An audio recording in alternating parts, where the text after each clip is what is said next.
Baiklah, saya Feby Lokiman pada kesempatan kali ini akan mempresentasikan hasil diskusi kelompok dengan judul materi presentasi etika profesi auditor dengan anggota kelompok saya, dengan saya sendiri Feby Lokiman dan Yunis Tamanampo. Definisi etika. Yang pertama, etika praktis diartikan sebagai nilai-nilai atau norma-norma moral yang mendasari perilaku manusia. Yang kedua, etos didefinisikan sebagai dari ciri-ciri dari suatu masyarakat atau budaya. Yang ketiga, etos kerja dimaksudkan sebagai ciri-ciri dari kerja, khususnya pribadi atau kelompok yang melaksanakan kerja seperti disiplin, tanggung jawab, dedikasi, integritas, transparansi, dan sebagainya. Yang keempat, etika umum didefinisikan sebagai perangkat prinsip moral atau nilai.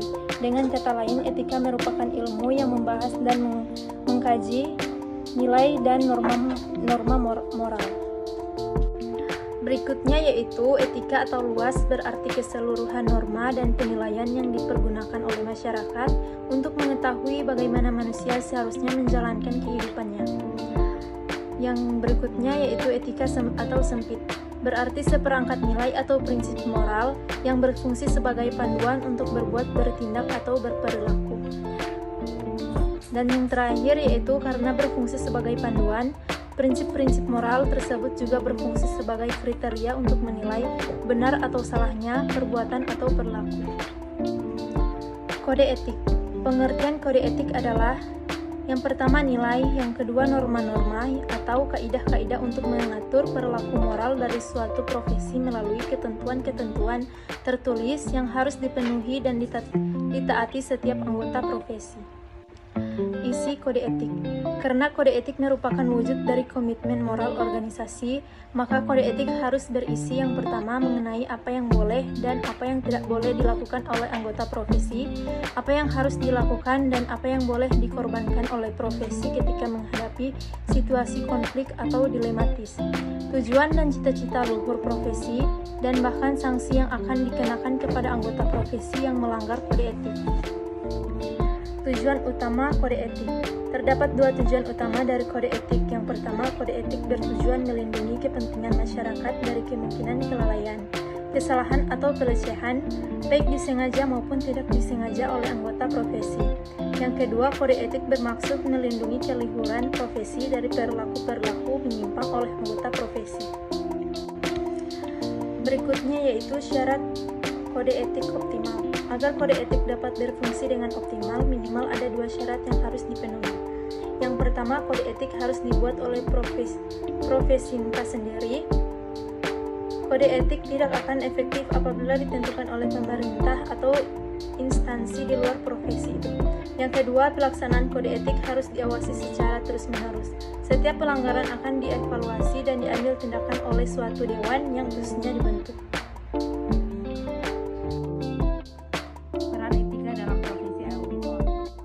Audit membutuhkan pengabdian yang besar pada masyarakat, komitmen moral yang tinggi. Kedua, masyarakat menuntut untuk memperoleh jasa para auditor publik dengan standar kualitas tinggi dan untuk mereka untuk bersedia mengorbankan diri. Yang ketiga, itulah sebagai sebabnya profesi auditor menetapkan standar teknis dan standar etika yang harus dijadikan panduan oleh para auditor dalam melaksanakan audit. Peranan etika dalam profesi audit. Yang pertama, standar etika diperlukan bagi para profesi audit karena auditor memiliki profesi orang kepercayaan dan menghadapi kemungkinan benturan kepentingan. Yang kedua, kode etik atau aturan etika profesi audit menyediakan panduan bagi para auditor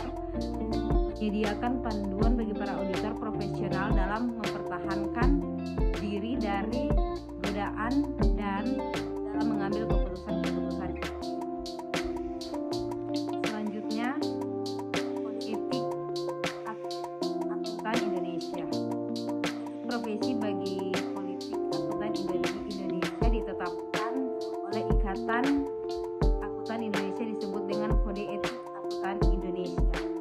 Dalam hubungan ini perlu diingat bahwa IAI adalah satu-satunya organisasi profesi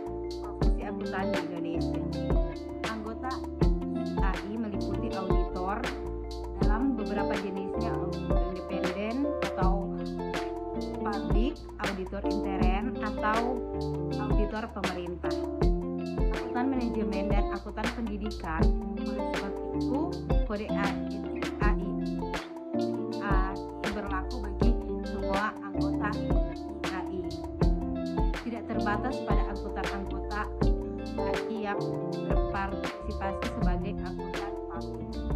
Selanjutnya, kode etik akuntan Indonesia mempunyai struktur seperti kode etik AICPA yang meliputi prinsip etika, aturan etika dan implementasi aturan etika yang diikuti dengan tanggung jawab dalam kaitannya dalam intervensi aturan.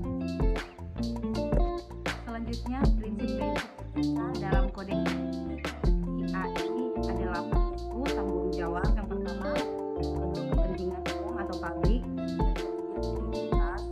Yang keempat, yang kelima, kompetensi dan kehati-hatian profesional. Yang keenam, kerahasiaan. Yang ketujuh, perilaku profesional. Yang kedelapan, standar teknis. Selanjutnya, dilema etika. Dilema etika adalah situasi yang dihadapi seorang di mana keputusan mengenai perilaku yang pantas harus dibuat. Auditor banyak menghadapi dilema etika dalam melaksanakan tugasnya. Berorganisasi dengan auditan jelas merupakan dilema etika. Ada beberapa alternatif pemecahan dilema etika, tetapi harus berhati-hati untuk menghindari cara yang merupakan rasionalisasi perilaku tidak efektif. Selanjutnya, pemecahan dilema etika.